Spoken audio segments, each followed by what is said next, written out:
aurait pu croire que des êtres évolués en auraient vite eu marre de s'entre-déchirer, qu'on aurait construit un futur idyllique, débarrassé de nos instincts archaïques. On aurait laissé derrière la carotte et le bâton, banni à tout jamais les fusils, les canons, mais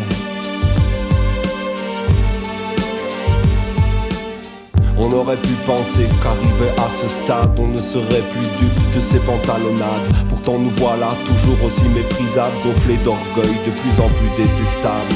Plus on s'accrochera à ces vaines illusions, plus on s'éloignera d'une saine solution, mais c'est pas comme si on avait tout gâché, pas comme si on avait tout foiré. On aurait pu vivre ensemble, libres et égaux, mettre de côté nos différends, nos égos. C'est toujours la même histoire, c'est du corbeau, du renard qui se dispute le pouvoir. Toujours la même histoire, toujours le même foutoir, toujours la même histoire, toujours le même espoir. Bâtir un monde où il ferait bon vivre, empli de joie, de chants, de sentiments qui enivrent. On aurait dû commencer par s'aimer, solidaires, on aurait pu s'entraider. Mais il faut bien se rendre à l'évidence, on n'a jamais fait preuve d'une once de bienveillance. Tous autant qu'on est, centrés sur nos nombrils, on a tous mis l'humanité en péril. C'est toujours la même histoire, celle du corbeau, du renard qui se dispute le pouvoir. Toujours la même histoire, toujours le même foutoir.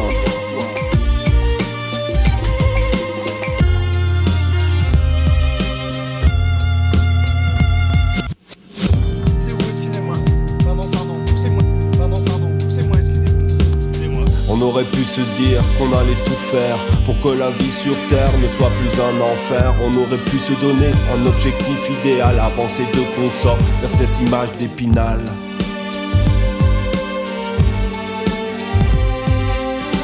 Côte à côte, on aurait été bien plus fort pour affronter les embûches, les pires coups du sort.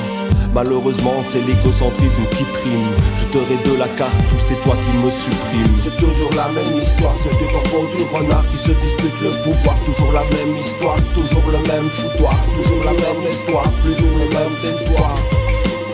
L'individualisme tue le bien commun, qui est donc devenu le un pour tous pour un. Face à l'adversité, la solidarité s'efface, nos cris d'agonie sont noyés dans la masse. L'appât du gain rend les humains inhumains. Il fait toujours ressortir les plus bas instincts.